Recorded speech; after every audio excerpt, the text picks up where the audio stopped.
Kaiju No.8, a rising series in Shonen Jump, being released in Shonen Jump Plus.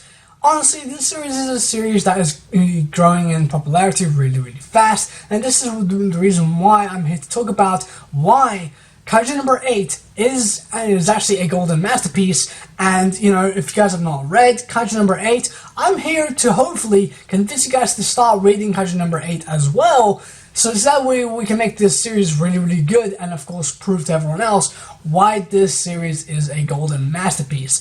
And before we get into the video, make sure to of course go ahead and leave a like, and of course go ahead and subscribe to the channel, because here on the channel I pretty much talk about anime and of course manga pretty much weekly. I am trying to upload videos daily, right? I just need to find new manga or new anime to talk about, and of course I need to find the time to actually, you know, make these videos for you guys, edit and upload it, you know the drill, right? And yeah, like, make sure to subscribe so you guys can see all of my anime and manga videos. And heck, if you guys want to recommend videos that you guys would like me to do, then go ahead and tell me in the comments below, and who knows, maybe maybe tomorrow, or heck, in a few days, I might talk about the series that you want me to talk about. So yeah, go ahead and hit that subscribe button, leave a like on the channel, and of course go ahead and comment the series that you'd like me to talk about. But anyways, enough of me chit-chatting. Let's talk about why Kaiju No.8 it is a golden masterpiece. So, why is Kaiju No.8 a golden masterpiece? Well, the reason is because the story has really good characters, not only good characters, but honestly, a really good world building, right? And if you're craving for you know, a really good story after reading, like, let's say Attack on Titan or shonen series, right? If you guys are craving for that amazing shonen action, then Kaiju No.8 is a good story, because like I said, it has really good characters that actually gets you invested in them, because they're not just side characters, they're actually characters where they also have their own lives and they want to improve alongside the main character. And you know, in the latest arc, we're pretty much seeing the progression of every arc, of every character, and of course them joining our main character's side, right? And that is amazing, because it shows that these characters are not going to be forgotten,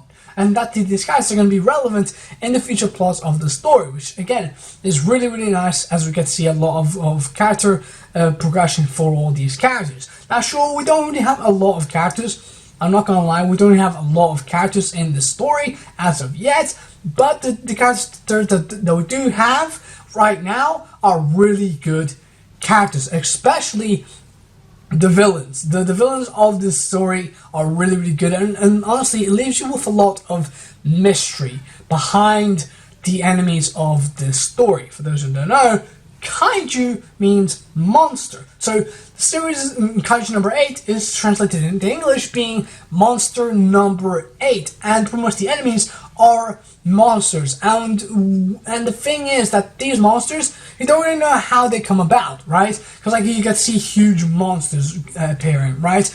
Like there's that, right? The unexplained version of how the monsters are created. But also you get to see monsters who can turn into humans, right? Similar to, like, let's say a series like Parasite, right? It's somewhat similar to that, where like they can get one of the people, right? They can get one of the humans, possess them, and of course they can of course turn into monsters and stuff like that, right? And that is a way that they can do it. But also there is another way, by them actually going inside the human, and the human of course having more control over the body, of course gaining the powers of the kaiju, right? Like our main character, he is a human, but he gets the powers of a kaiju, and of course by the start of the story, Kaiju No.8 is his name. And honestly, I could like, if you guys want to know his actual name is of course Kafka, that is his name. But I'm going to call him Kaiju No.8, right? The monster, Kaiju No.8.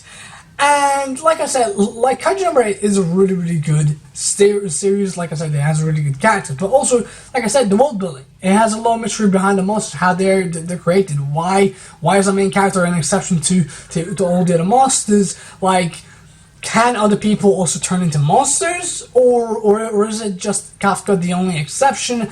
And of course, the monsters can turn into humans, but of course, just like a parasite way. And like I said, our main character is an exception, and that's the whole mystery behind the series: how the kaiju are created, but also everything else in the story. Of course, you got, you know, the dumpsters, the people who pretty much clean the kaiju bodies and stuff like that, right? They are the ones who pretty much clean everything up, right? So that the towns and everything don't end up having a lot of kaiju, you know, body parts laying around, right? So that's their job. But also you got to see the organization, which is the one that our main character is actually in right now, with of course the other characters in the story. That organization, of course, is created to stop the kaiju. But something tells me that there's something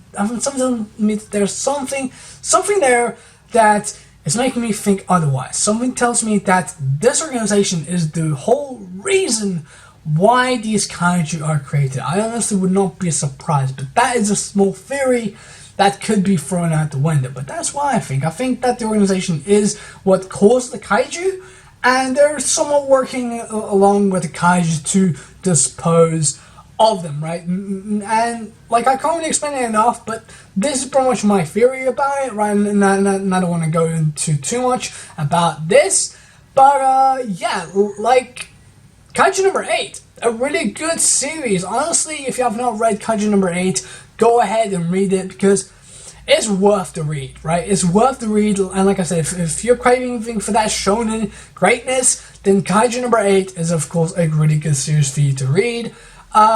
If you're wondering where you can actually read it, then of course you can read it on Manga Plus, or should I say Shonen Jump's app, Manga Plus. You can pretty much read it there, right? Because this is a series that gets released every Thursday. And speaking of which, I need to reread the latest chapter of Kaiju No. 8 to get proper understanding what happened. But yeah, like, if you're wondering when does the chapter come out, every Thursday they come out right in the afternoon. And of course, you can access the Kaiju No. 8 manga story, and of course in Shonen Jump's Manga Plus. But yeah, that's pretty much it for me, guys. Hopefully I did convince you guys to, you know, go and pick up Kaiju No. 8. And for those who have read Kaiju No. 8 and have seen this video, tell me your thoughts on Kaiju No. 8. Do you guys like it? Do you guys don't like a few things about it? Like, what are your overall thoughts on Kaiju No. 8? Of course, try not to spoil anything for newcomers who are going to start to read Kaiju No. 8. But yeah, please give me your thoughts on Kaiju No. 8. Also, if you guys have recommendations of anime or manga series that you guys would like me to talk about, then of course go ahead and tell me in the comments below. And of course, go ahead and subscribe to my channel. And yeah, that's pretty much it for me, guys. Hopefully you guys have a wonderful day, and I'll see you all next time.